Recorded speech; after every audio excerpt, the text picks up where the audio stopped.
Hi, welcome to The Bounty. I'm your host, Chef Dane. We're here at Steve and Donna's Kitchen, and today we're doing a special recipe per request from one of our biggest fans, Ben, via Twitter. And he wanted to make some fake blood, so I'm going to share with you guys my favorite recipe for fake blood. You can make this at home. What you're going to need are a bunch of ingredients, some sriracha, my favorite hot sauce, some diced tomatoes, organic, no salt added, strawberry squeeze spread, strawberry syrup to go on ice cream sundaes, very good red color, nice and thick, ketchup of course, Heinz number 57. This is cooking wine, so you're not going to get drunk off of it, sorry. If you're making this blood for children or elderly, you can substitute white wine for red wine or just leave out the wine entirely. We also have chocolate syrup. We aren't going for fresh blood, just been cut blood. We're going more for oxidized blood, that bluish blood, because we want it to look real, like real blood. For the movies and stuff, they'll cut and they'll drain a goat's blood and they'll let that coagulate for a little bit and turn it dark blue. And it's just a much more vibrant color and it makes you... Dishes we're gonna need are clear glass pie plate, one sieve, and one giant bowl, mixing bowl. We're gonna make a lot of blood. So let's get started.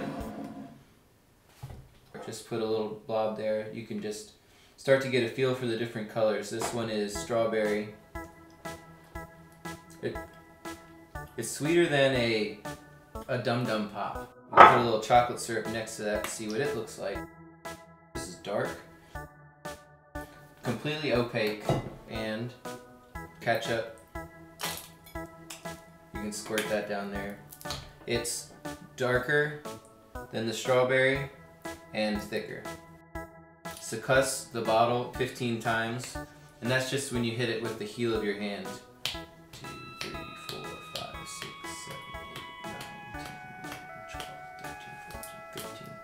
And that's really just to activate the flavors and also the nutritional content of the strawberry spread. This also has seeds in it, which some die-hard fake blood makers will not want the seeds because if you've ever cut yourself and bled, you know that real blood doesn't have seeds. But in the fake blood, it can be a good texture because if you have plaque buildup in your arteries or anything, this is what it would look like, plaque. Or also just scabs and impurities in the bloodstream. Spicy. We're gonna run these through a sieve because these are chunky red water. I don't know, the chunks can be, you know, pieces of your intestines or something. If you're making a gruesome cake or something, it can be intestines or... Yeah, we need to do that. We're mixing brown and red, and when you mix brown and red, you get dark red, almost purple. And the trick about this is you do it all with your fingers. That's how my mom would have done it. And you just get a feel for the different ingredients. You become one with the ingredients. We need to lighten it up, and I think the best one for lightening is this strawberry syrup, because it's very clear. Ooh, that's looking good, right? And how does it taste, you guys wonder?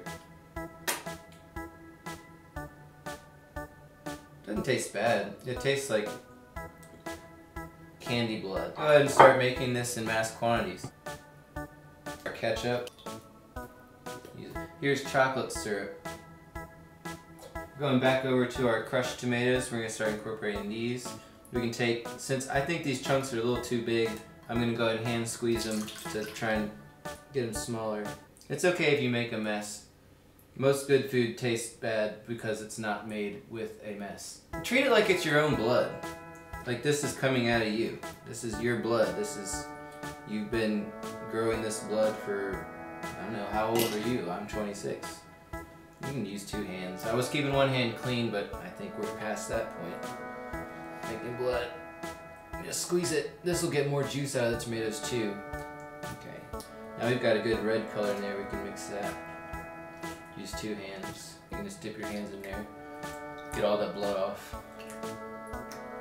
The great thing about this blood recipe is there's no heat involved, no cooking. It's totally raw. No meat, no animal byproducts for any of you vegans out there, vegetarians, no dairy. It's raw, it's nutritional, lots of sugar. All you need is water and this stuff, which you can get at any grocery store. Right now we're really thick and we want to get it down to a good blood consistency. Not like a, what do those people call it who have thin blood? Not like hemophiliacs, not like people with thin blood. We want good, full-bodied, like Olympian, maybe Lance Armstrong's blood. The chunks look like intestines. You can see they have the pretty fleshy-like, so this is blood that has, you know, DNA. Just cleansing it. Welcome back to the Bounty. We're having fun here. I hope you guys are having fun out there. You can't make good food without having fun. We've reached the point now with this blood where we can't go back with any more chocolate. It's too dark. We're going to start adding some lighter colors, some more water, and a bit of this strawberry syrup. Probably about half a cup's worth. Don't be shy.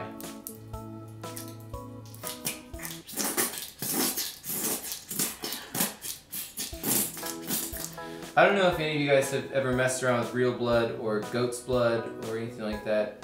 This is going to be a great substitute for if your recipe ever calls for blood stock, beef blood, cow blood, pig's blood, or anything like that. You can use this instead if you don't want to use real blood.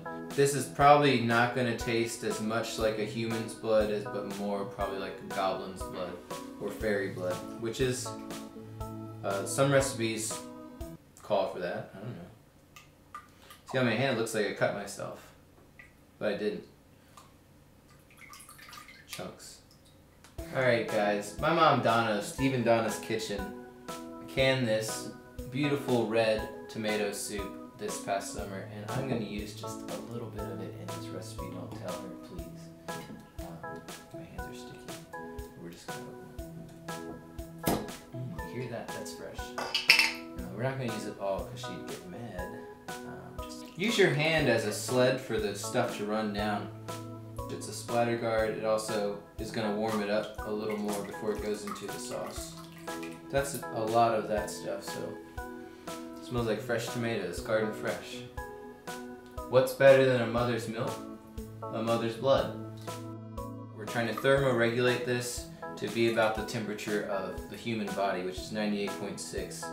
You want it to be the temperature of the body because when you consume it, it's going to keep all those nutrients and your body is going to have to work less to digest this stuff. And also, the blood inside your body is 98.6, and if you're going to be adding more blood to your body, you want that to be the same temperature so your blood doesn't coagulate inside your veins and cause a heart attack. If you're making blood for a dog, just keep in mind that they're going to be 1 or 2 degrees higher. Their temperature, internal temperature, is between 100 and 102 degrees, and ours is 98.6. So if you're making this to go in dog food or something like that, just be aware and heat it up. It's important to cleanse after in between ingredients so you don't cross-contaminate your ingredients.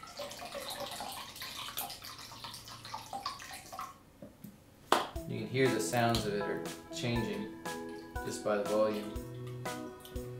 That's going to change it a little bit. Okay, it's getting it's actually a beautiful, rich, dark blood color. So let's give it a taste. It's been a while since we've tasted it. It tastes like a hot dog and like a banana split with a hot dog and ketchup instead, but also with the chocolate syrup. Add this water just for volume. You can clean my hand while I do it. It's important to clean your hand between any ingredient because you wouldn't want blood in your strawberries or dirt in your blood or anything like, don't inject drugs into your veins. Let's taste it again. Without chunks this time, please. It has changed its body flavor. Very sweet. I think something to balance that sweetness would be some of the San Juan Hill 2011. You're not going to get drunk off this. Sorry for those out there who are trying to get drunk. Just put a little blind. This is also blessed.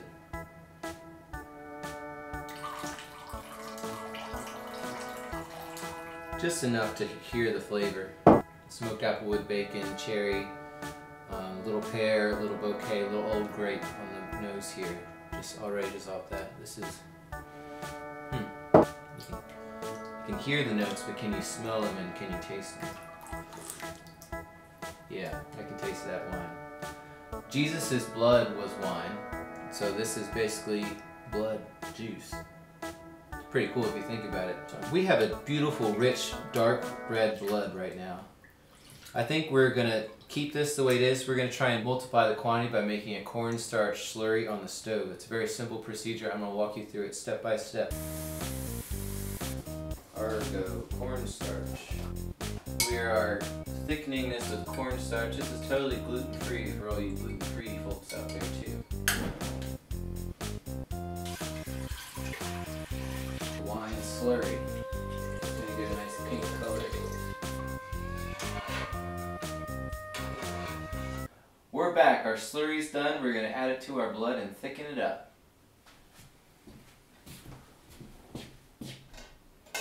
Hi.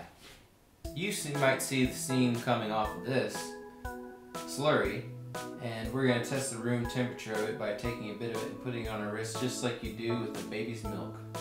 And it's not burning my wrist, which is the most sensitive skin on my body. You see the beautiful color that this slurry turned? You can see it's coming off in silk ribbons. That's just beautiful. That's food art. This blood is going to be great for a picnic, for parties. You can make blood cocktails. It's going to go great over hot dogs or on ice cream sundaes because of the ingredients we have in here.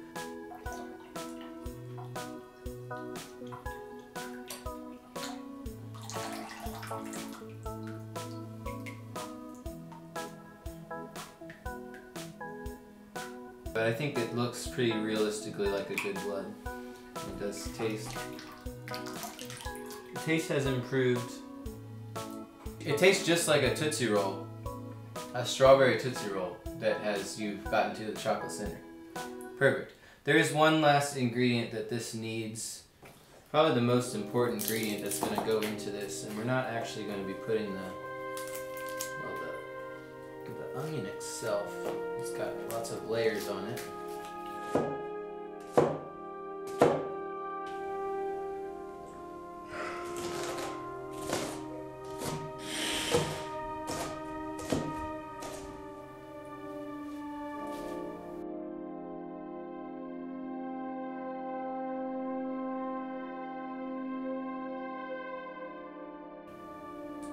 Just remember to always put a piece of yourself into everything you make.